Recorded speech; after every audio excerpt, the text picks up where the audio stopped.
किसान साथियों, बहुत सी बातें तो विस्तार से भाई राकेश बैंस ने बता दी हैं। मंडियों के हालात आपसे छुपे हुए नहीं है। किसानों की धान मंडियों में रोक दी गई है और बाहर से व्यापारियों की धान डायरेक्ट सेलरों में जा रही है। पीवी के नाम पर लिप्पापोती की जा रही है।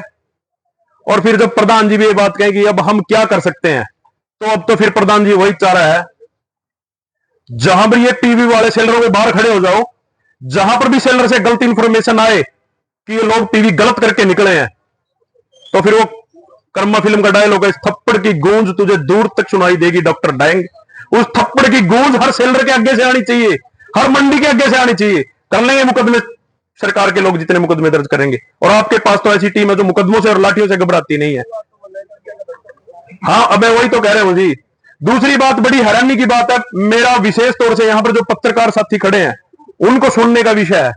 परसों शाम को एक हमारे कैथल जिले के गांव है ग्योंग, उससे शाम के समय मेरे पास एक किसान का फोन आया कि मेरी 7 दिन से धान कैथल की मंडी में पड़ी है और धान नहीं बिक रही है।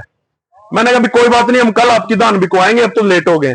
बोला मैंने धान बिकवाने के लिए आपके पास फोन नहीं किया, मैंने इसलिए फोन किया कि मैंने अपनी धान बिकवाने के लिए सीएम विंडो में एप्लीकेशन लगाई है और मैं 7 दिन से इस मंडी में पड़ा हूं। कल डीसी मैडम से मिलकर गया था, कल एसडीएम साहब से मिलकर आया, मार्केट कमेटी के सेक्रेटरी से मिल रही है, 3 खरीद एजेंसी है, तीनों खरीद एजेंसियों के अधिकारियों से मिल लिया। तो जब मैंने उनसे उससे पूछा कि कारण क्या है, तो उसने कहा कि जिस दिन मैं धान मंडी में लेके गया था, मेरी धान का मॉइस्चर 17 था और मैंने वहां कहा कि मैं इसे पूरे रेट में बेचूंगा, लेकिन एक एजेंसी के अधिकारी ने कहा कि पूरे रेट में नहीं बिकेगी, 2200 रुपए में बिकेगी। और मैंने वहां पर जोश में आके कह दिया कि बेचूंगा तो इसको सरकारी रेट में बेचूंगा।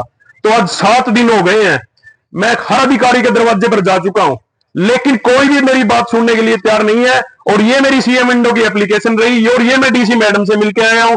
तमाम जो उसके पास जो शिकायत पत्र थे उन्होंने सारे मेरे को दे दिए। तो कल जब सुबह उसकी बात प्रशासन के सामने रखी, उसके बावजूद भी 5 बजे तक उसकी धान नहीं बिकी। तो हमने कहा कि कल हम कैथल मंडी में इस किसान की धान के पास आएंगे। रात के 8 बजे उसकी धान बेचने का काम किया। अब वो ये कह रहा है कि जी लिफ्टिंग होगी कि नहीं होगी, किसान यूनियन के दबाव से, प्रेशर से कह लीजिए कि मेरी धान तो बिक गई। अब मुझे ये नहीं पता लिफ्टिंग होगी या नहीं होगी, और जब लिफ्टिंग नहीं होगी तो उसके खाते में पैसे कैसे आएंगे। तो किसान साथियों, मैं ये कहना चाह रहा हूं कि इस प्रदेश में इस तरह के हालात पैदा कर दिए हैं इन भ्रष्ट अधिकारियों ने, और मैं तो कहूंगा सरकार में बैठे हुए लोगों ने भी, कि किसान को अपनी धान बेचने के लिए सीएम विंडो तक का सहारा लेना पड़ रहा है, लेकिन सुनाई वहां पर भी नहीं है।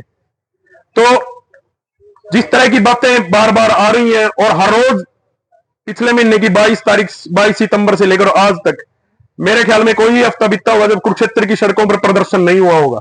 यहीं पर मुख्यमंत्री का आवास है। कहते हैं कि जब प्रजा दुखी हो जाती है तो राजा के पास जाती है, और राजा जब घर में नहीं मिलता तो ये मान के चलो प्रजा के लिए वो सीरियस नहीं है।